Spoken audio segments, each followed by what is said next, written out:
দেখ এই গরিবের একটা ভালো সাইকেল কেনারও টাকা নাই। চল ভাই। এর সাথে কথা বললে আমাদের বাইকেরও মান কমে যাবে। আমি ফকির হতে পারি কিন্তু অকর্মণ্য না। তোদের থেকেও ভালো বাইক কিনে দেখাবো, দেখতে থাকো দেখতে থাকো। এই হাল্ক, জাহাজের পাখা নষ্ট হয়েছে, তুই যদি জাহাজকে ভাসাতে পারিস তাহলে তোকে 1 কোটি টাকা দেওয়া হবে। এইবার হাল্ক কিনা করতে পারে, এটা অসম্ভব। তুই ভাইবস মতো বাঘের বাচ্চা। এই নে তোর 1 কোটি টাকা।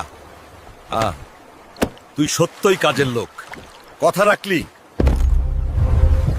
সাবাস হাল্ক, তুই অসম্ভবকে সম্ভব করেছিস। তুই সত্যিকারের বাঘের বাচ্চা। এখনো প্রতিশোধ বাকি আছে। ফকির কোত্থেকে এলো? এই বাইকের দাম কত জানিস? 20 লাখ টাকা। আপনি এই চ্যানেলে প্রবেশ করছেন কিন্তু সাবস্ক্রাইব করছেন না, এটা পাপ। সাইফ ফানি স্টুডিওতে সাবস্ক্রাইব করুন।